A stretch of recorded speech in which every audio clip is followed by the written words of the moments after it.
लोठी को नहाते और मैं कहो जो बचन पूरो करो ना लक्ष्मण सराप दे दूंगो दिन की वेगी नाते अरे कद सुख भोगे गो के चखू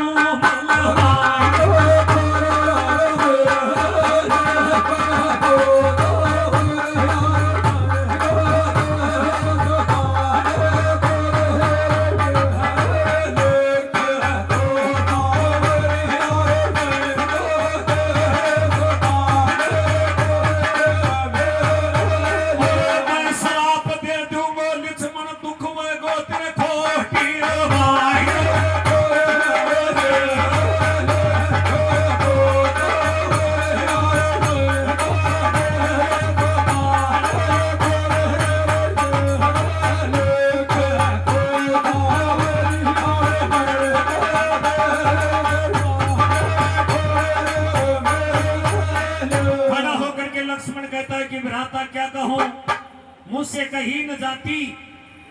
मेरे से वचन बढ़ा लिया सांची बात कहूं मेरी भर भरा हुए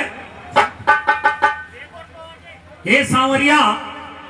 आज मेरे लेखे तो ये संसार पानी का भर चुका है अब कुछ भी नहीं बचा लक्ष्मण मैंने आपसे पहली वादा किया था वचन भरवाया था कि मेरे सामने प्रश्न मत करना अब प्रश्न करेगा श्राप दे दूंगा मेरा वचन का पालन करना पड़ेगा हाँ बोलो राम तेरे वचन का पालन तो करूंगा पर बोले यार ये मन है और मन पिसक जाता है चाहे कतनों ठाट कर ले लेकिन दूध का उफान जरूर भी आता है लक्ष्मण मनी ही मन में विचार करता है कि 14 साल का वनवास में होकर के रावण का सर्वनाश करके गढ़लंका से अवधपुरी में आया था भगवान राजा बन गया था सुख से दिन तोड़ रहा था और या बीच के मान में ही कांटो लक्ष्मण रात दरबार से बाहर निकल जाता है भक्तों ये भी रामायण का प्रमाण मिलता है कि लक्ष्मण को 15 दिन होगा रोटी खाए ना टूक खाए ना नींद आवना और लक्ष्मण फिक्री फिक्र में सूख वो शुरू सुमंत मंत्री को भेज करके राम दोबारा से लक्ष्मण को बुलाता है लक्ष्मण मैं तेरे से वादा किया था क्या हुआ तो बोले मैंने यह तो बता कि मैंने जो सीता ने वन में छोड़ रहा हूं सीता ने मैं ले जा वन में भयानक जंगल में छोड़ रहा हूं लेकिन मैं अवधपुरी में के बयानों कर ले जाऊं ये बता बोलो तुम रथ जोड़ करके सीता का महल के नीचे खड़ा करो और जाकर के सीता से ये कहो कि राम का ऑर्डर है मेरे साथ वन में चलो और कहीं तीर्थ यात्रा करके आओ लक्ष्मण सोचो अब 14 वर्ष तक तो वन में ठोकर खाई आराम साला तू नहीं हो दुख भोगनो पड़ेगा तो बोले ठीक है बिराता कल काशिम का वाहन होगा तब आपका वचन पूरा हो जाएगा ऊंडी ने जब रात्रि का टाइम था भोजन करके राम और जब विश्राम कर रहे थे और माता सीता बैठी बैठी राम को हवा कहा नहीं तब राम भगवान सपन में बैठवा लागो गुरुजी सपन में बैठवा लागो